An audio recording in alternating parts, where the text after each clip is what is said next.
ಏನೇ ಎಲ್ಲ ಕೇಳಿಸ್ಕೊಂಡ್ಬಿಟ್ಯಾ?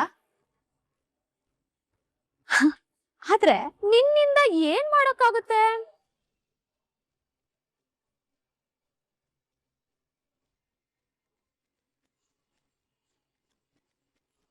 ಸಾಕು ಅನಿತಾ, ಇದನ್ನ ಇಲ್ಲಿಗೆ ನಿಲ್ಲಿಸ್ಬಿಡು. ನಮ್ಮ ಅಣ್ಣನ ಲೈಫಲ್ಲಿ ಆಟ ಆಡ್ಬೇಡ. ಯಾಕೆ ಇಷ್ಟು ಬೇಗ ಸೋಲು ಒಪ್ಕೊಬಿಟ್ಯಾ? ನಿಮ್ಮ ಅಣ್ಣ ನೋಡಿದ್ರೆ ಇಲಿ ತರ ಇದ್ದವನು ಹುಲಿ ತರ ಆಗಿದ್ದಾನೆ, ನೀನು ಹಾಗಿದ್ದವಳು ಹೀಗಾಗಿದ್ಯಾ? ನೋಡು ಅನಿತಾ, ನಮ್ಮ ಅಣ್ಣ ಒಂದ್ ಲೈಫಲ್ಲಿ ಯಾರಿಗೂ ಕೆಟ್ಟದನ್ನ ಬಯಸ್ತವನಲ್ಲ. ಆದ್ರೆ ನನಗ್ ಕೆಟ್ಟದ್ ಮಾಡಿದಾನಲ್ಲೇ, ನನ್ ಜೀವನದಲ್ಲಿ ಆಟ ಆಡ್ಬಿಟ್ನಲ್ಲ. ಇಲ್ಲ, ಅವನಿಂದ ನಿನಗ್ ಕೆಟ್ಟದಾಗಿಲ್ಲ, ಅವನಿಂದ ನಿನಗ್ ಒಳ್ಳೇದೇ ಆಗಿದೆ. ಅವನಿನ್ ಲೈಫಾಗ ಬರೋಕ್ಕೂ ಮುಂಚೆ ನೀನ್ ಯಾವ ಸ್ಥಿತಿಲಿದ್ದೆ, ಇವಾಗ ಹೇಗಿದ್ಯಾ ಯೋಚನೆ ಮಾಡು. ಅವತ್ತು ನಾನು ನೆಮ್ಮದಿಯಾಗಿದ್ದೆ, ಇವತ್ ನಾನು ನೆಮ್ಮದಿ ಕಳ್ಕೊಂಡಿದೀನಿ. ಇದಕ್ಕೆಲ್ಲ ಕಾರಣ ನೀನೇ ಅನಿತಾ. ಇದನ್ನೆಲ್ಲ ನೀನೇ ನಿನ್ ಕೈಯಾರೆ ಮಾಡ್ಕೊಂಡಿರೋದು. ಮತ್ತೆ ನನ್ನನ್ನೇ ಬ್ಲೇಮ್ ಮಾಡ್ತಾ ಇದ್ಯಾ? ನನಗ ಅಗತ್ಯ ಇಲ್ಲ ಅನಿತಾ. ನಾನ್ ನಿನ್ನ ಬ್ಲೇಮ್ ಮಾಡಿ ನನ್ಗೇನು ಆಗ್ಬೇಕಾಗಿಲ್ಲ. ಪ್ಲೀಸ್, ಇನ್ಮೇಲಾದ್ರೂ ನಮ್ಮ ಅಣ್ಣನ ನೆಮ್ಮದಿಯಾಗಿರೋದಕ್ ಬಿಟ್ಬಿಡು. ಯಾಕಂದ್ರೆ ಅವ್ನು ಇಲ್ಲಿವರೆಗೂ ಅವನ ಜೀವನದಲ್ಲಿ ಸಂತೋಷ ಖುಷಿ ಅನ್ನೋದೇ ನೋಡಿಲ್ಲ. ಅವನ್ ಮನ್ಸಾರೆ ನನ್ಗಿದ್ ಬೇಕು ಅಂತ ಇಲ್ಲಿವರೆಗೂ ಯಾವ್ದನ್ನು ಬಯಸಿಲ್ಲ. ಇವಾಗ ಅವನು ಜಾನ್ಸಿ ಅತ್ಗೆನ ಮನಸ್ಫೂರ್ತಿಯಾಗಿ ಪ್ರೀತಿ ಮಾಡ್ತಿದ್ದಾನೆ. ಅವ್ರ ಜೊತೆನೆ ಬದುಕ್ಬೇಕಂತ ಆಸೆ ಪಡ್ತಿದ್ದಾನೆ. ಅವ್ರಿಬ್ರನ್ನ ನೆಮ್ಮದಿಯಾಗಿರೋದಕ್ ಬಿಟ್ಬಿಡು ಅನಿತಾ. ಅಂದ್ರೆ ಅವ್ನ್ ನನ್ ಜೊತೆ ಇದ್ರೆ ನೆಮ್ಮದಿಯಾಗಿರಲ್ಲ ಅಂತ ಹೇಳ್ತಾ ಇದ್ಯಾ? ಅದೆಲ್ಲ ಮುಗ್ದೋದ್ ಅಧ್ಯಾಯ ಅನಿತಾ. ಇಲ್ಲ, ಶುರುವಾಗ್ಬೇಕಾಗಿದ್ನ ಮುಗ್ಸಿದ್ದು ನಿಮ್ಮ ಅಣ್ಣ. ನನ್ ನೆಮ್ಮದಿ ಕಿತ್ಕೊಂಡವ್ನ ಹೇಗೆ ಸುಮ್ನೆ ಬಿಡ್ಲಿ? ಬಿಡಲ್ಲ ಕಣೆ. ಅವನ ಲೈಫ್ ಅಲ್ಲಿ ನೆಮ್ಮದಿಯಾಗಿರೋಕೆ ನಾನು ಯಾವ್ದೇ ಕಾರಣಕ್ಕೂ ಬಿಡಲ್ಲ. ಬೇಡ ಅನಿತಾ, ನಿನ್ ಕೈಯಾರೆ ನಿನ್ ನೆಮ್ಮದಿನ ನೀನೇ ಹಾಳು ಮಾಡ್ಕೋತಿದ್ಯಾ. ಇಲ್ಲ ಕಣೆ, ನೀನ್ ನೆಮ್ಮದಿಯಾಗಿ ನಮ್ಮ ಅಣ್ಣನ್ ಜೊತೆ ಸಂಸಾರ ಶುರು ಮಾಡ್ಬೇಕು ಅನ್ನೋದೇ ನನ್ನ ಆಸೆ. ಆದ್ರೆ ನೀನೇ ನನ್ನ ಮಾತು ಕೇಳ್ತಾ ಇಲ್ವಲ್ಲ. ಏನ್ ಮಾಡ್ಬೇಕು ಅಂತ ಹೇಳು ಅನಿತಾ. ಅವನ್ ನೆಮ್ಮದಿನ ಹಾಳು ಮಾಡು, ಅವನ್ ಹೆಜ್ಜೆ ಹೆಜ್ಜೆಗೂ ನೋವು ಅನ್ಭವಿಸ್ಬೇಕು. ಹಾಗ್ ಮಾಡೋಕೆ ನೀನ್ ನನಗ್ ಸಹಾಯ ಮಾಡು. ಆಗ ನೀನ್ ಬಯಸಿದ್ದೆಲ್ಲ ಸಿಗೋ ಹಾಗೆ ಮಾಡೋ ಜವಾಬ್ದಾರಿ ನಂದು. ಅದಕ್ಕೋಸ್ಕರ ನಾನ್ ನಮ್ಮ ಅಣ್ಣನ ಅವನ್ ಸಂತೋಷದ ಬಗ್ಗೆ ನೀನ್ ಯೋಚನೆ ಮಾಡ್ಬೇಡ. ಮೊದ್ಲೇಗಿದ್ದೆ ನೀನು ನಾನ್ ಚೆನ್ನಾಗಿದ್ರೆ ಸಾಕು ಅಂತ ಯೋಚನೆ ಮಾಡ್ತಿದ್ದಲ್ಲ, ಆ ತರ ಸ್ವಾರ್ಥಿಯಾಗಿ ಯೋಚನೆ ಮಾಡು. ಅವಾಗ ನೆಮ್ಮದಿಯಾಗಿರ್ತೀಯ. ನೀನು ನನ್ ಜೊತೆ ಕೈ ಜೋಡ್ಸು, ಅವಾಗ ನೀನು ನಮ್ಮ ಅಣ್ಣನ್ ಜೊತೆ ಸುಖವಾಗಿರಾಗ ನಾನ್ ಮಾಡ್ತೀನಿ. ನಾವಿಬ್ರು ಸೇರಿ ಅವನಿಗೆ ನರ್ಕ ತೋರ್ಸೋಣ. ಇಂಥ ಅವಕಾಶ ಮತ್ತೆ ಸಿಗಲ್ಲ. ಅದಕ್ಕೆ ಹೇಳ್ತಾ ಇದ್ದೀನಿ, ಯೋಚನೆ ಮಾಡಿ ಒಳ್ಳೆ ನಿರ್ಧಾರ ತಗೋ.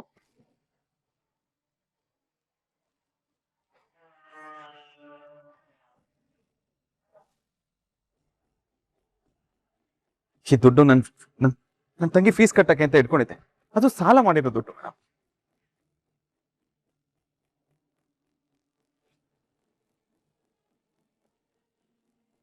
ನೀವಿಬ್ರು ಜೋಡಿ ಅಲ್ವಾ, ತಗೊಳ್ಳಿ ಮೇಡಮ್. ಇವಾಗ ಅವ್ನು ನಿಮ್ ಹಿಂದೆ ಬಿದ್ದು ನಿಮ್ಮನ್ ಮರಳ್ ಮಾಡಿ ಬುಟ್ಟಿಗೆ ಹಾಕೊಳ್ಳೋ ಪ್ರಯತ್ನ ಮಾಡ್ತಿದ್ದಾನೆ ಅಲ್ವಾ, ಅದಕ್ ಭಯ ಆಗ್ತಿದೆ. ಒಟ್ನಲ್ಲಿ ನಮ್ಮನ್ನು ಹೋಲ್ಸ್ಕೊಳ್ಳೋದಕ್ಕೆ ಅವನಿಗೆ ಹೇಗ್ ಬೇಕೋ ಹಾಗೆ ಕತೆ ಕಟ್ಟಿ ಆಮೇಲೆ ಏನು ಗೊತ್ತೇ ಇಲ್ಲ ಅನ್ನೋ ತರ ಇದ್ಬಿಡ್ತಾನೆ. ಈ ರಾಘವೇಂದ್ರ ಒಳ್ಳೆಯವನ ಕೆಟ್ಟವನ ನನಗ್ ಅರ್ಥನೇ ಆಗ್ತಿಲ್ವಲ್ಲ. ಒಂದ್ ಕಡೆ ನೋಡಿದ್ರೆ ಹುಡುಗಿಯನ್ನ ದ್ವೇಷ ಮಾಡ್ತೀನಿ ಅಂತಾನೆ, ಇನ್ನೊಂದ್ ಕಡೆ ಚಾನ್ಸ್ ಸಿಕ್ಕಿದ್ರೆ ಸಾಕು ಫ್ಲರ್ಟ್ ಮಾಡೋದಕ್ಕೆ ನೋಡ್ತಾನೆ. ಕೆಲವೊಂದ್ಸಲ ಈ ಎಮೋಷನ್ ಸೆಂಟಿಮೆಂಟ್ಸ್ ಏನು ಇಲ್ದೇ ಇರೋ ಒಂಥರ ಮಾತಾಡ್ತಾನೆ. ಮತ್ತೊಂದ್ ಕಡೆ ತಂಗಿನ ಓದಿಸ್ಬೇಕು ಅಂತ ಒತ್ತಾಡ್ತಾನೆ. ಇವನನ್ನ ಅರ್ಥನೇ ಮಾಡ್ಕೊಳ್ಳೋದಕ್ ಆಗ್ತಿಲ್ವಲ್ಲ. ಈ ಕಡೆ ತಾತ ನೋಡಿದ್ರೆ ಇವನ್ ಬಗ್ಗೆ ಯಾವಾಗ ಪಾಸಿಟಿವ್ ಮಾತಾಡ್ತಾರೆ. ಈ ರಾಯ್ ಯಾವಾಗ ಅವನ್ಗೆ ಸಪೋರ್ಟಿವ್ ಆಗಿರ್ತಾನೆ. ಅಂತ ಒಳ್ಳೆ ಗುಣನಲ್ಲಿ ಏನಿದೆ, ಬಟ್ ನಾನು ಅವನಲ್ಲಿ ನೋಡಿರೋದೆಲ್ಲ ಬರೀ ನೆಗೆಟಿವ್. ಆದ್ರೂ ಆಕ್ಸಿಡೆಂಟ್ ಆಗಿ ಕಣ್ಣು ಬಿಟ್ಟಾಗ್ಲಿಂದನು ನನ್ ಕಣ್ಮುಂದೆನೆ ಇದ್ದಾನೆ, ಅದು ಬೇರೆ ಬೇರೆ ಅವತಾರದಲ್ಲಿ. ಎಷ್ಟು ಟ್ರೈ ಮಾಡಿದ್ರು ಇವನ್ ಕ್ಯಾರೆಕ್ಟರೇ ಅರ್ಥ ಮಾಡ್ಕೊಳ್ಳೋದಕ್ ಆಗ್ತಿಲ್ಲ. ಆದ್ರೆ ಇವ್ನ ನನ್ನ ಲೈಫಲ್ಲಿ ಯಾಕೆ ಬಂದಿದ್ದಾನೆ, ಇವನ್ ಇಂಟೆನ್ಷನ್ಸ್ ಒಳ್ಳೇದಾ ಕೆಟ್ಟದಾ ಏನು ಗೊತ್ತಾಗ್ತಿಲ್ಲ.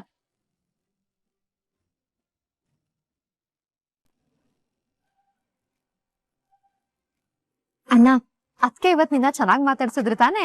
ಅಂದಾಗ ಇವತ್ತು ಆಫೀಸಲ್ಲಿ ಏನೇನಾಯ್ತು? ಹೌದು, ಜಾನ್ಸಿಗೆ ಹಳೇದೆಲ್ಲ ಸ್ವಲ್ಪ ನೆನಪು ಬರ್ತಾ ಇದೆಯಾ? ಎಲ್ರು ಈಗ ಒಟ್ಟೊಟ್ಟಿಗೆ ಪ್ರಶ್ನೆ ಕೇಳ್ತಿದ್ರೆ ನಾನು ಯಾವ ಪ್ರಶ್ನೆಗೆ ಅಂತ ಉತ್ತರ ಕೊಡ್ಲಿ? ಆಯ್ತಪ್ಪ, ನಾವು ಏನು ಕೇಳಕ್ ಹೋಗಲ್ಲ, ಇನ್ಮೇಲೆ ನೀನೇ ಎಲ್ಲ ಹೇಳ್ಬಿಡು. ನಿಜ ಹೇಳ್ಬೇಕು ಅಂದ್ರೆ ಮೇಡಮ್ ನಂದಾರಿನೇ ಕಾಯ್ತಾ ಇರ್ತಾರೆ. ನಾನು 2 ನಿಮಿಷ ತಡ ಮಾಡಂಗಿಲ್ಲ. ಮೇಡಮ್ ಫುಲ್ ಕೆಂಡ ಮಂಡಲ. ಆಫೀಸಲ್ಲಿ ಕೆಲಸ ಮುಗಿಸ್ಕೊಂಡು ಮನೆಗೆ ಬಂದಾಗ ಯಾಕೆ ಲೇಟು ಅಂತ ಹೆಂಡತಿಯರು ಕೇಳೋ ಕಾಲ ಇದು. ನೀನು ಹೆಂಡತಿ ಜೊತೆಲೇ ಕೆಲಸ ಮಾಡ್ತಾ ಇದೀಯ, ಅವಳು ಕೇಳೋ ಸ್ಥಾನದಲ್ಲಿದ್ದಾಳೆ. ನೋಡಪ್ಪ ಎಂತ ಅವಸ್ಥೆ ಅಂತೇಳಿ. ಅದ್ ಬಿಡು ರಘು, ನೀನ್ ಜಾನ್ಸಿ ಜೊತೆ ಹಳೆ ವಿಷಯಗಳನ್ನೇನಾದ್ರೂ ಮಾತಾಡ್ದ್ಯಾ? ಅವಳಿಗೆ ಸತ್ಯ ಹೇಳೋ ಪ್ರಯತ್ನ ಮಾಡ್ದ್ಯಾ? ಚಿಕ್ಕಮ್ಮ, ಹಾಗೆ ಹೇಳೋದಾಗಿದ್ರೆ ನನಗೆ ಇಷ್ಟೊಂದು ದಿವಸ ಬೇಕಾಗಿತ್ತ.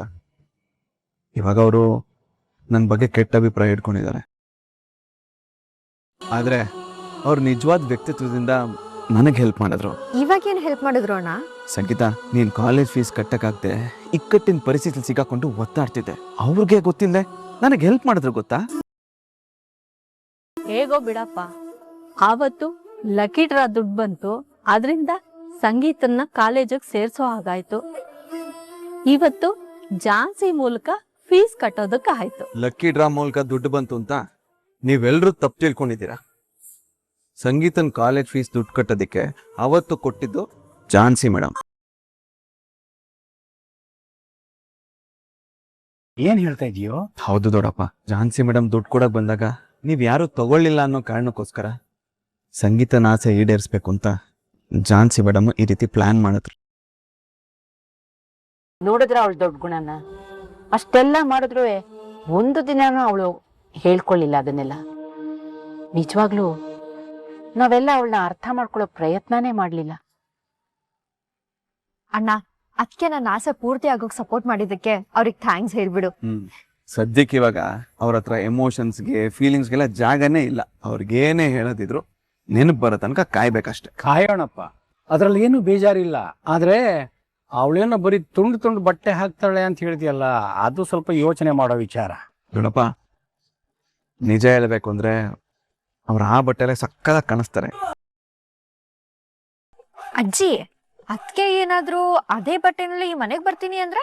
ಛೇ, ನನ್ಗದೆಲ್ಲ ಇಷ್ಟ ಆಗೋದಿಲ್ಲ. ಅವಳು ಸೀರೆ ಉಟ್ಕೊಂಡೇ ಮನೆಗ್ ಬರ್ಬೇಕು. ಅಲ್ಲ ಅಜ್ಜಿ, ಅವರು ಅಲ್ವೋ, ನಮ್ಮನೆ ಶಾಸ್ತ್ರ ಸಂಪ್ರದಾಯ ನಿನಗೂ ಗೊತ್ತಲ್ವಾ? ಬದಲಾಯಿಸ್ಕೊಂಡ್ರೆ ಆಯ್ತು ಬಿಡು. ಅವಳು ಈ ಮನೆಗ್ ಬಂದ್ಮೇಲೆ ಬದಲಾಯಿಸಿದ್ರಾಯ್ತು ಬಿಡು. ಬದಲಾಯಿಸ್ರೆ ಆಯ್ತು ಅಂತ ಹೇಳಿದ್ದು ಜಾನ್ಸಿನಲ್ಲ, ನಿನ್ನ ಮನಸ್ಸನ್ನ. ಏಯ್, ಏನೋ ಹೇಳ್ತಾ ಇದೀಯಾ? ಹೌದಮ್ಮ, ಮೊದ್ಲು ಜಾನ್ಸಿ ನಮಗೋಸ್ಕರ ಬದಲಾಗಿ ಬಂದ್ಲು, ಈಗ ನಾವು ಅವಳಿಗೋಸ್ಕರ ಚೇಂಜ್ ಆಗೋಣ. ಜಾನ್ಸಿ ಹೇಗಿದ್ದಾಳೋ ಹಾಗೆ ಅವಳನ್ನ ಒಪ್ಕೋಬೇಕು ಅನ್ನೋದು ನನ್ನ ಅಭಿಪ್ರಾಯ. ಇದಕ್ ನೀನೇನಂತೀಯ?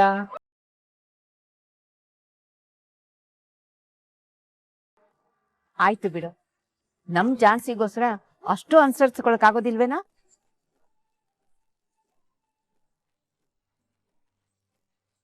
ಅತ್ತೆ, ನೀವು ಈ ಮಾತು ಹೇಳ್ತಾ ಇದ್ದೀರಾ? ಹೌದು ಕಣೆ, ನಾನೇ ಹೇಳ್ತಾ ಇರೋದು. ಅವಳು ನಮ್ಮನೆ ಸೊಸೆ, ಮನಸ್ಸು ಮೆಚ್ಚಿದ ಸೊಸೆ. ವಾವ್, ಸೂಪರ್ ಅಜ್ಜಿ ನೀವು. ಅಣ್ಣ, ಮತ್ತೇನಾಯ್ತು ಹೇಳು? ಸಂಗೀತ, ಇವತ್ತೊಂದು ಕತೆ ಆಯ್ತು. ನಾವು ರೆಗ್ಯುಲರ್ ಆಗಿ ಎಳ್ನೀರ್ ಕುಡಿಯಕ್ಕೆ ಒಂದು ಸ್ಪಾಟ್ಗೆ ಹೋಗ್ತಿದ್ವಿ. ಇವತ್ತು ಮೇಡಮ್ ಗೊತ್ತಿಲ್ದೇನೆ ಅದೇ ಸ್ಪಾಟಕ್ಕೆ ನಿಲ್ಸಕ್ ಹೇಳಿದ್ರು.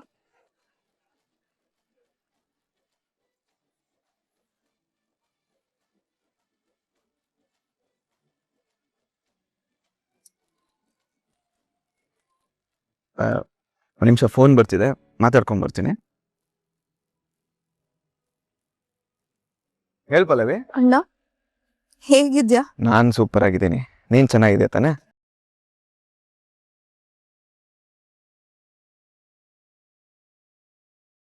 ಪಲ್ಲವಿ, ನಿನ್ನನ್ನ ಕೇಳ್ತಾ ಇರೋದು. ಅಣ್ಣ, ನನ್ಗೇನು, ನಾನು ತುಂಬಾ ಚೆನ್ನಾಗಿದ್ದೀನಿ. ಬೇರೆ ಏನು ತೊಂದ್ರೆ ಇಲ್ಲ ತಾನೆ? ನಿನ್ನಂತ ಅಣ್ಣ ಇರ್ಬೇಕಾದ್ರೆ ನನ್ಗೇನ್ ತೊಂದರೆ ಇರುತ್ತೆ? ಏನಾಯ್ತು ಪಲ್ಲವಿ? ಯಾಕೆ ವಾಯ್ಸ್ ಒಂಥರ ಇದೆ? ಅಲ್ಲೇನಾದ್ರೂ?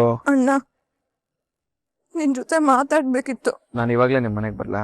ಮನೆಗ್ ಬೇಡ ಅಣ್ಣ, ನಾಳೆ ಗಾಂಧಿ ಪಾರ್ಕ್ ಹತ್ರ ಸಿಗ್ತೀನಿ. ನಾನು ಖಂಡಿತ ಬರ್ತೀನಿ ಪಲ್ಲವಿ. ನಾನು ನಿನ್ಗೋಸ್ಕರನೇ ಕಾಯ್ತಾ ಇರ್ತೀನಿ. ಸರಿ ಅಣ್ಣ.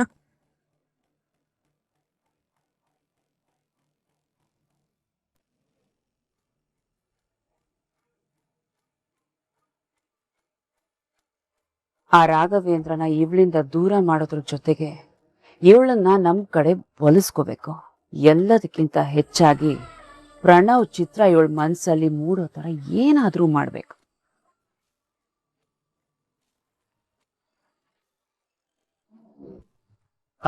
ಏಯ್, ನಾನಿಲ್ಲಿ ಝಾನ್ಸಿನ ಇಂಪ್ರೆಸ್ ಮಾಡ್ಬೇಕು ಅಂತ ಏನೇನೋ ಮಾಡ್ತಾ ಇದೀನಿ. ನೀನ್ ಎಲ್ಗೋ ಹೋಗಿದ್ಯಾ?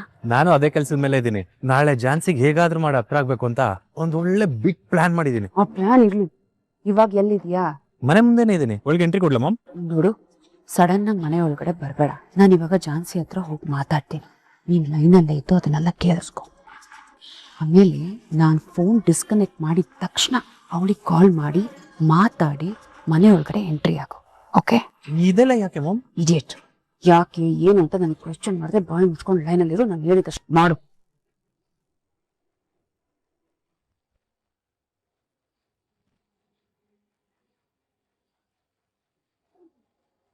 ಏನ್ ಝಾನ್ಸಿ, ತುಂಬಾ ಡೀಪ್ ಆಗಿ ಏನೋ ಯೋಚನೆ ಮಾಡ್ತಾ ಇದೆಯಾ? ಹಾಗೆ ಝಾನ್ಸಿ, ಕೆಲವೊಮ್ಮೆ ನಮಗೆ ಗೊತ್ತಿಲ್ಲದೆ ನಮ್ಮ ಮನ್ಸಲ್ಲಿರೋರ ಬಗ್ಗೆ ಥಿಂಕ್ ಮಾಡಕ್ ಸ್ಟಾರ್ಟ್ ಮಾಡ್ತೀವಿ. ಆವಾಗ ಕೋಇನ್ಸಿಡೆನ್ಸ್ ತರ ಯಾರು ನಮ್ಮ ಮನ್ಸಲ್ಲಿ ಇರ್ತಾರಲ್ಲ ಅವರೇ ನಮಗೆ ಫೋನ್ ಮಾಡ್ಬೋದು, ಇಲ್ಲ ನಮ್ ಕಣ್ಣೆದ್ರಿಗೆ ಬರ್ಬೋದು. ಇದು ಎರಡಾದ್ರೂ ನಾವು ಆಶ್ಚರ್ಯನೇ ಪಡ್ಬೇಕಾಗಿಲ್ಲ. ವಾವ್, ಇದಾ ಮಾಮ್ ನಿಮ್ ಪ್ಲಾನು? Super mom. ನೀನು ನಂಗೆ ಎಷ್ಟು ದಿನ ಈ ಪ್ಲಾನೇ ಉಳ್ದಿರ್ಲಿಲ್ಲ ನೋಡು. ಇವಾಗ ಮೊದಲು ಮಾಮ ಹೇಳ್ದಂಗೆ ಝಾನ್ಸಿಗೆ ಫೋನ್ ಮಾಡ.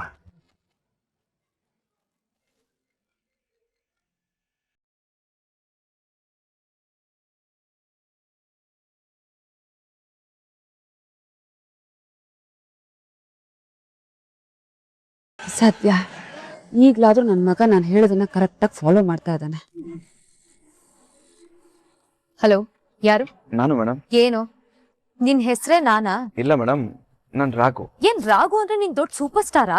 ನಿನ್ ಹೆಸರಲ್ಲಿ 1000 ಜನ ಇರ್ತಾರೆ, ನೀನ್ ಯಾವ ರಾಘು ಅಂತ ಕರೆಕ್ಟ್ ಆಗಿ ಹೇಳು. ಏನ್ ಮೇಡಮ್ ಹೇಗೆ ಕೇಳ್ತಿದ್ದೀರಾ? ನಾನು ನಿಮ್ ಡ್ರೈವರ್ ರಾಘು. ಹಾಗೆ ಹೇಳು. ಮತ್ತೆ ಈಗ ಫೋನ್ ಮಾಡಿದ್ಯಾಕೆ? ಯಾಕೆ ಮೇಡಮ್, ನಾನು ಫೋನ್ ಮಾಡಿದ್ ನಿಮ್ಗೆ ಏನಾದ್ರು ಡಿಸ್ಟರ್ಬ್ ಆಯ್ತಾ? ನೇರವಾಗಿ ವಿಷಯಕ್ ಬಾ.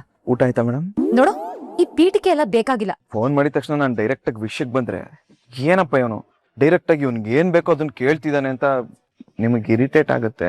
ಇವಾಗ ನೀನ್ ಮಾತಾಡ್ತಾ ಇರೋದು ನನಗೆ ಇರಿಟೇಷನ್. ಡೈರೆಕ್ಟ್ ಆಗಿ ವಿಷಯಕ್ ಬಾ, ಇಲ್ಲಾಂದ್ರೆ ಫೋನ್ ಕಟ್ ಮಾಡು. ಅಯ್ಯಯ್ಯೋ, ಹಾಗೆ ಮಾಡ್ಬೇಡಿ ಮೇಡಮ್. ಅದೇನು ಅಂತ ಬೇಗ ಹೇಳು. ಏನಿಲ್ಲ ಮೇಡಮ್, ಅದು ನಾಳೆ ನನಗೊಂದು ಅರ್ಧ ಗಂಟೆ ಲೇಟ್ ಆಗಿ ಬರಕ್ಕೆ ಪರ್ಮಿಷನ್ ಬೇಕಿತ್ತು. ನನ್ನ ಹತ್ರ ಅದನ್ನೆಲ್ಲ ಎಕ್ಸ್ಪೆಕ್ಟ್ ಮಾಡೋದಕ್ಕೆ ಹೋಗ್ಬೇಡ. ಟೈಮಿಗೆ ಸರಿಯಾಗಿ ಡ್ಯೂಟಿಗೆ ಬರ್ಬೇಕು ಅಷ್ಟೇ. ಮೇಡಮ್, ನೀವೇ ಹೀಗೆ ಹೇಳಿದ್ರೆ ಹೇಗೆ ಹೇಳಿ? ನನಗೆ ತುಂಬಾ ಇಂಪಾರ್ಟೆಂಟ್ ಕೆಲಸ ಇದೆ. ಇದು ಫ್ಯಾಮಿಲಿ ಮ್ಯಾಟ್ರು ಮೇಡಮ್, ನಾನು ಹೋಗ್ಲೇಬೇಕು. ನನ್ ಹತ್ರ ಈ ಸೆಂಟಿಮೆಂಟು ಡ್ರಾಮಾನೆಲ್ಲ ಪ್ಲೇ ಮಾಡೋದಕ್ಕೆ ಹೋಗ್ಬೇಡ. ಅದಕ್ ಜಾಗನೂ ನಾನು ಕೊಡೋದಿಲ್ಲ. ಏನ್ ಮೇಡಮ್ ನೀವು, ನಾನು ಸೀರಿಯಸ್ ವಿಷಯ ಅಂತ ಹೇಳ್ತಾ ಇದ್ದೀನಿ, ನೀವು ನೋಡಿದ್ರೆ ಡ್ರಾಮಾ ಅಂತ ಹೇಳ್ತಿದ್ದೀರಲ್ಲ. ಒಂದ್ಸಲ ಅಷ್ಟೇ ಹೇಳೋದು, ಪರ್ಮಿಷನ್ ಕೊಡೋದಕ್ಕೆ ಸಾಧ್ಯನೇ ಇಲ್ಲ. ಸರಿ ಮೇಡಮ್, ಹಾಗಾದ್ರೆ ಮಾರ್ನಿಂಗ್ ಅರ್ಧ ಗಂಟೆ ಲೇಟ್ ಆಗಿ ಬಂದು ಈವ್ನಿಂಗ್ ಅರ್ಧ ಗಂಟೆ ಬೇಗ ಹೋಗ್ಬಿಡ್ತೀನಿ. ಅಂದ್ರೆ ಸಂಜೆ ಅರ್ಧ ಗಂಟೆ ಲೇಟ್ ಆಗಿ ಹೋಗ್ತೀನಿ ಅಂತ ಹೇಳ್ದೆ. ನೋ, ಅದರ ಅವಶ್ಯಕತೆ ನನಗಿಲ್ಲ. ನನಗೆ ಅವಶ್ಯಕತೆ ಇದೆ ಮೇಡಮ್, ನಾನು ಹೋಗ್ಲೇಬೇಕು. ಮಾರ್ನಿಂಗ್ ಅರ್ಧ ಗಂಟೆ ಲೇಟ್ ಆಗಿ ಬರ್ತೀನಿ. ಆ ಅರ್ಧ ಗಂಟೆ ಪೇಮೆಂಟ್ ಏನಿದೆ ಅದನ್ನ ಕಟ್ ಮಾಡ್ಕೊಂಬಿಡಿ. ಅದೆಲ್ಲ ಸಾಧ್ಯ ಇಲ್ಲ. ಟೈಮಿಗೆ ಸರಿಯಾಗಿ ಬರ್ಬೇಕು ಅಷ್ಟೇ. ಯಾಕೆ ಸಾಧ್ಯ ಇಲ್ಲ ಮೇಡಮ್? ನಿಮಗೆ ಅವಶ್ಯಕತೆ ಇದ್ದಾಗ ನನ್ನ ಹತ್ರ OT ಮಾಡಿಸ್ಕೊಂಡು ನೀವು ಪೇಮೆಂಟ್ ಎಕ್ಸ್ಟ್ರಾ ಕೊಟ್ರಿ ಅಲ್ವಾ? ಹಾಗೆ ಇವಾಗ ಅರ್ಧ ಗಂಟೆ ಪೇಮೆಂಟ್ ಕಟ್ ಮಾಡ್ಕೊಳ್ಳಿ. ಆಗಲ್ಲ ಅಂದ್ರೆ ಆಗಲ್ಲ, ಸುಮ್ನೆ ಬಂದು ಡ್ಯೂಟಿ ಮಾಡ್ಬೇಕು ಅಷ್ಟೇ. ಆಗಲ್ಲ ಅಂತ ಈ ಕಡ್ಡಿ ಮುರಿದಂಗೆ ಹೇಳಿದ್ರೆ ಹೇಗೆ ಮೇಡಮ್? ನಾನ್ ಸ್ಟ್ರೈಕ್ ಮಾಡ್ತೀನಿ. ಏಯ್, ನೀನ್ ಯಾರ ಹತ್ರ ಮಾತಾಡ್ತಿದ್ಯಾ ಅಂತ ಗೊತ್ತು ತಾನೆ? ಗೊತ್ತು ಮೇಡಮ್, ಓನರ್ ಹತ್ರ ಮಾತಾಡ್ತಾ ಇದ್ದೀನಿ. ನನ್ನ ಸಮಸ್ಯೆನ ನಮ್ಮ ಓನರ್ ಹತ್ರ ಹೇಳ್ಕೊಳ್ದೆ ಪಕ್ಕದ ಆಫೀಸ್ ಓನರ್ ಹತ್ರ ಹೇಳ್ಕೊಳಕ್ಕಾಗತ್ತಾ? ನಮ್ಮಂತ ಎಂಪ್ಲಾಯಿ ಕಷ್ಟನ ಅರ್ಥ ಮಾಡ್ಕೊಳ್ಳಿ ಮೇಡಮ್. ಯಾಕೆ? ಓಕೆನಾ madam? Thank you so much. ಏಯ್, ನಾನ್ ಯಾಕೆ ಅಂತ ಕೇಳಿದ್ದು. Okay madam, thank you. ಅರ್ಧ ಗಂಟೆ ಅಷ್ಟೇ. Good night madam. Thank you madam. Sweet dreams madam. Bye madam. You idiot, ಯಾಕೆ ಅಂತ ಕೇಳಿದ್ರೆ ನಾನು ಓಕೆ ಅಂತ ಹೇಳ್ದೆ ಅಂತ ನಾಟಕ ಮಾಡ್ತೀಯಾ? ಬೆಳಗ್ಗೆ ಬಾ, ನಿನಗ್ ನೋಡ್ಕೋತೀನಿ. ಇವಾಗ ತಾನೇ ಮಾಮ ಹತ್ರ ಮಾತಾಡ್ತಿದ್ಲಲ್ಲ, ಅಷ್ಟು ಬೇಗ ಬಿಸಿ ಬರ್ತಿದೆ. ಯಾರು ಫೋನ್ ಮಾಡಿರ್ಬೋದು? ಹೇ ಇಡಿಯಟ್, ಝಾನ್ಸಿ ಕಾಲ್ ಮಾಡೋದ್ ಬಿಟ್ಟು ನನಗೆ ಕಾಲ್ ಮಾಡ್ತಾ ಇದ್ಯಾ? ಹಾಗಾದ್ರೆ ಇವಾಗ ಕಾಲ್ ಮಾಡಿದ್ದು ನೀನಲ್ವಾ? ಇಲ್ಲ ಮಾಮ್, ಅವಾಗಿಂದ ಟ್ರೈ ಮಾಡ್ತಿದ್ದೀನಿ, ಕನೆಕ್ಟ್ ಆಗ್ತಿಲ್ಲ, ಎಂಗೇಜ್ ಬರ್ತಿದೆ. ಯು ಇಡಿಯಟ್, ನೀನ್ ಇಷ್ಟೊಂದು ಸ್ಲೋ ಆದ್ರೆ ಎಂಗೇಜ್ ಬರೋದೇನು? ಝಾನ್ಸಿ ರಾಘು ಜೊತೆ ಎಂಗೇಜ್ ಆಗೋಗ್ತಾಳೆ.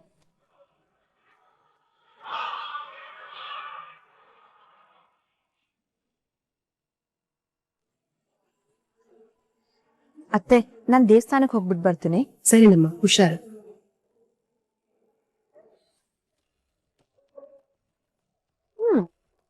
ಏನು ದೇವಸ್ಥಾನಕ್ಕೆ ಹೊರಟಿದ್ಯಾ ಪಲ್ಲವಿ? ನಮ್ಮ ಅಣ್ಣನ್ ಬದುಕನ್ನ ಕಾಪಾಡು ಅಂತ ಬೇಡ್ಕೊಳ್ಳೋದಕ್ ಹೊರಟಿದ್ಯಾ, ಇಲ್ಲ ನಾನು ಬದಲಾಗಿ ತಪ್ಪು ಮಾಡ್ಬಿಟ್ಟೆ, ಇನ್ಮೇಲೆ ಹಾಗೆ ಮಾಡಲ್ಲ, ನಾನ್ ನಿರ್ಧಾರನ ಬದಲಾಯಿಸ್ಕೋತೀನಿ ಅಂತ ತಪ್ಪು ಕಾಣಿಕೆ ಹಾಕ್ ಬರೋಕ್ ಹೊರಟಿದ್ಯಾ? ಅನಿತಾ, ಅದು ನೀನ್ ಏನಕ್ಕೆ ಹೋಗ್ತಾ ಇದೆಯೋ ನನಗ್ ಗೊತ್ತಿಲ್ಲ, ಆದ್ರೆ ಒಂದು ತಿಳ್ಕೊ, ಇನ್ಮೇಲೆ ನೀನು ನಿನ್ ನಿರ್ಧಾರನ ಬದಲಾಯಿಸ್ಕೊಂಡು ನನ್ ಮಾತು ಕೇಳಿದ್ರೆ ನಿನ್ ಲೈಫು ಸಂತೋಷವಾಗಿರುತ್ತೆ. ಅದ್ ಬಿಟ್ಟು ನಿಮ್ ಅಣ್ಣನ್ ಸಂತೋಷನೇ ಮುಖ್ಯ, ಅವ್ನ್ ಝಾನ್ಸಿ ಜೊತೆ ಸಂತೋಷವಾಗಿರ್ಲಿ ಅಂತ ಬೇಡ್ಕೊಳ್ಳೋದಕ್ಕೆ ಏನಾದ್ರೂ ಹೊರಟೆ ಅನ್ಕೋ, ನಿನ್ ಜೀವನದ ಸಂತೋಷಕ್ಕೆ ಅಡ್ಡವಾಗಿ ನಾನಿರ್ತೀನಿ. ಆಮೇಲೆ ನಿನ್ನ ಲೈಫಲ್ಲಿ ನೆಮ್ಮದಿ ಅನ್ನೋದು ಮರೀಚಿಕೆ ಆಗುತ್ತೆ ಅನ್ನೋದು ನೆನಪಿರ್ಲಿ. ಆ ದೇವ್ರು ಇಲ್ವೋ ಅದು ನನಗೆ ಗೊತ್ತಿಲ್ಲ, ಆದ್ರೆ ಈ ಅನಿತಾ ಮನ್ಸ್ ಮಾಡಿದ್ರೆ ವರಾನು ಕೊಡ್ತಾಳೆ, ತಿರುಗ್ ಬಿದ್ರೆ ಶಾಪನು ಕೊಡ್ತಾಳೆ. ವರ ತಗೊಂಡ್ ಖುಷಿಯಾಗಿರ್ತೀಯೋ ಅಥವಾ ಶಾಪ ತಗೊಂಡ್ ನರಕ ಅನ್ಭವಿಸ್ತೀಯೋ ನೀನೇ ಯೋಚನೆ ಮಾಡು.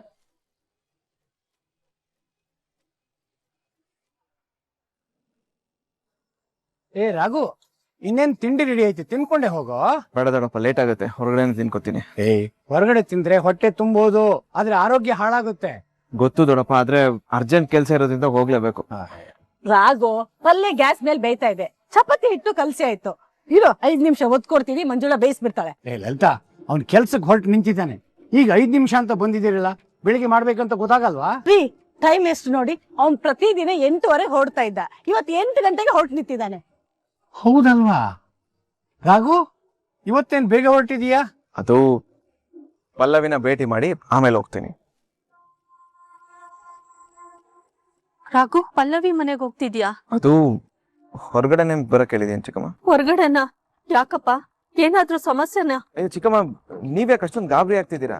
ಆ ರೀತಿ ಎಲ್ಲ ಏನೂ ಇಲ್ಲ, ನೋಡ್ಕೊಂಡು ಹಾಗೆ ಮಾತಾಡ್ಸ್ಕೊಂಡು ಹೋಗೋಣ ಅಂತ ಹೋಗ್ತಾ ಇದೀನಿ ಅಷ್ಟೇ. ನಿಜವಾಗ್ಲೂ ನೀನ್ ಪಲ್ಲವಿ ನೋಡಕ್ ಹೋಗ್ತಿದ್ಯಾ, ಇಲ್ಲ ಅವಳು ನಿನಗ್ ಫೋನ್ ಮಾಡಿದ್ಲಾ? ಇಲ್ಲ ಚಿಕ್ಕಮ್ಮ, ನಾನೇ. ಈಗ ನೀನ್ ನಿಜ ಹೇಳಿಲ್ಲ ಅಂದ್ರೆ ನನ್ ಮೇಲೆ ಆಣೆ.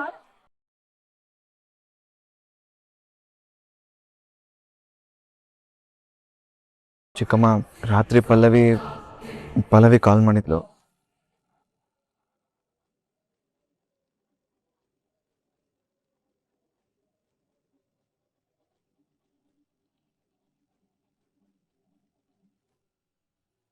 ಪಲ್ಲವಿ ಸುಮ್ನೆ ಫೋನ್ ಮಾಡಿರಲ್ಲ, ಏನೋ ತೊಂದ್ರೆ ಆಗಿರುತ್ತೆ ರಾಘು.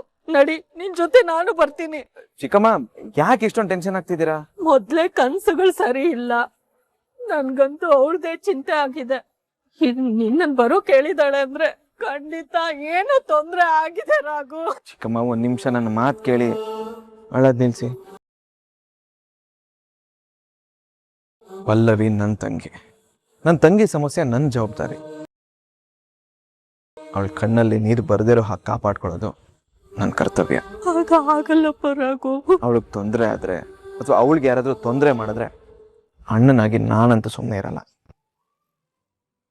ಇವಾಗ್ಲೂ ಹೇಳ್ತಾ ಇದ್ದೀನಿ, ಅವಳ ಕಣ್ಣಲ್ಲಿ ನೀರು ಬಂದ್ರೆ ಅದಕ್ಕೆ ಕಾರಣ ಆದವರು ಖಂಡಿತ ಪಶ್ಚಾತ್ತಾಪ ಪಡ್ತಾರೆ. ಯೋಚನೆ ಮಾಡ್ಬೇಡಿ ಚಿಕ್ಕಮ್ಮ, ಪಲ್ಲವಿ ಅವ್ರ ಮನೇಲಿ ಚೆನ್ನಾಗಿರ್ತಾಳೆ. ಅಣ್ಣನಾಗಿ ನಾನು ಏನ್ ಬೇಕಾದ್ರೂ ಮಾಡ್ತೀನಿ.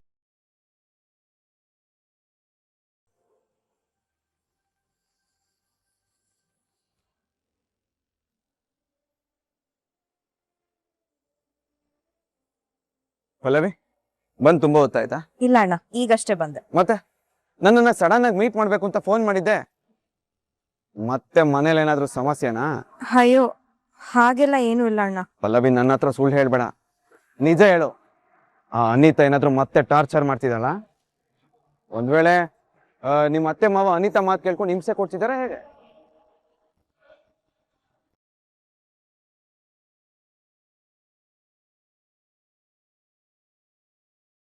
ಆ ಥರ ಎಲ್ಲ ಏನೂ ಇಲ್ಲ ಅಣ್ಣ. ಹಾಗೇನಾದ್ರೂ ಇದ್ದಿದ್ರೆ ನಾನು ನಿನ್ಗೆ ಹೇಳ್ದೆ ಇರ್ತೀನಾ? ಮತ್ ಯಾಕೆ ನೋಡ್ಬೇಕು ಮಾತಾಡ್ಬೇಕು ಅಂತ ಫೋನ್ ಮಾಡಿದ್ದು? ಯಾಕೆ ಈ ನಿನ್ ತಂಗಿ ಅಣ್ಣನ್ ನೋಡೋದಕ್ ಬರ್ಬಾರ್ದಾ? ಏ ದಡ್ಡಿ, ಅಣ್ಣ ನೀನು ನೋಡಂಗಾಗಿದೆ ಅಂತ ಒಂದೇ ಒಂದ್ಸಲಿ ಕಾಲ್ ಮಾಡು. ಮಧ್ಯರಾತ್ರಿ ಆದ್ರೂ ಪರವಾಗಿಲ್ಲ, ನಾನೇ ಬರ್ತೀನಿ. ನನ್ನ ನೋಡ್ಬೇಕು ಅಂತ ನಿನಗೆ ಅನ್ಸಿದ್ರೆ ನೀನೇ ಬರೋ ರಿಸ್ಕ್ ಎಲ್ಲ ತಗೊಳಕ್ ಹೋಗ್ಬೇಡ. ನೀನ್ ಎಲ್ಲಿರ್ತೀಯೋ ಅದೇ ಜಾಗಕ್ಕೆ ನಾನು ಬರ್ತೀನಿ. ಆಯ್ತು ಅಣ್ಣ, ನೆಕ್ಸ್ಟ್ ಹಾಗೆ ಮಾಡ್ತೀನಿ. ಗಂಡನ ಮನೆ ವಿಷಯನ ತವ್ರ ಮನೇಲಿ ಹೇಳ್ಬಾರ್ದು ಅಂತ ಮನ್ಸಲ್ಲೇನು ಬಚ್ಚಿಟ್ಕೊಂಡಿಲ್ಲ ತಾನೆ? ನಿಜವಾಗ್ಲೂ ಬೇರೆ ಯಾವ ತೊಂದ್ರೆನೂ ಇಲ್ಲ ತಾನೆ? ನೀನಿರ್ಬೇಕಾದ್ರೆ ನನ್ಗೆ ಏನಣ್ಣ ತೊಂದ್ರೆ ಇರುತ್ತೆ? ನನ್ ಖುಷಿಯಾಗಿದ್ದೀನಿ ಬಿಡು. ಸರಿ, ನನಗೆ ಇವಾಗ ಸಮಾಧಾನ ಆಯ್ತು ಪಲ್ಲವಿ. ಅಣ್ಣ, ಅದು ಇನ್ನೊಂದ್ ವಿಷಯ. ಅದೇನು ಅಂತ ಹೇಳು ಪಲ್ಲವಿ. ಯಾವ್ದಕ್ಕೂ ನೀನು ಒಂದ್ ಸ್ವಲ್ಪ ಕೇರ್ಫುಲ್ ಆಗಿರು ಅಣ್ಣ. ಯಾಕೆ ಹೀಗೆ ಹೇಳ್ತಿದ್ಯಾ ಪಲ್ಲವಿ? ಆ ಕಾರಣ ಬಿಡು. ಈ ನಿನ್ ತಂಗಿ ಹೇಳ್ತಿದ್ದೀನಿ ಅಂದ್ಮೇಲೆ ಇನ್ ಮುಂದೆ ನಿನ್ನ ಎಚ್ಚರಿಕೆಯಲ್ಲಿ ನೀನ್ ಇರ್ಬೇಕು ಅಷ್ಟೆ. ನೀನ್ ಇಲ್ಲಿವರೆಗೂ ಬಂದು ಹೀಗೆ ಹೇಳ್ತಿದ್ಯಾ ಅಂದ್ಮೇಲೆ ಬೇರೆ ಏನೂ ಇರಬೇಕು ಅಲ್ಲವೇ? ಅದೇನ್ ಧೈರ್ಯವಾಗಿ ಹೇಳು. ಅದು ಅವ್ನ್ ಯಾರನ್ನ ಹೇಗ್ ಬುಟ್ಟಿಗೆ ಹಾಕೋಬೇಕು, ಹೇಗ್ ಮ್ಯಾನಿಪುಲೇಟ್ ಮಾಡ್ಬೇಕು ಅನ್ನೋದು ಅವ್ನಿಗೆ ಚೆನ್ನಾಗ್ ಗೊತ್ತು. ಇವಾಗ ಅವ್ನ್ ನಿಮ್ ಹಿಂದೆ ಬಿದ್ದು ನಿಮ್ಮನ್ ಮರಳ್ ಮಾಡಿ ಬುಟ್ಟಿಗೆ ಹಾಕೊಳ್ಳೋ ಪ್ರಯತ್ನ ಮಾಡ್ತಿದ್ದಾನೆ ಅಲ್ವಾ? ಅದಕ್ಕೆ ನೀವ್ ಒಂದ್ ವಿಷಯದಲ್ಲಿ ತುಂಬಾ ಕೇರ್ಫುಲ್ ಆಗಿರಿ ಅಂತ ಹೇಳೋದಕ್ ಫೋನ್ ಮಾಡ್ದೆ.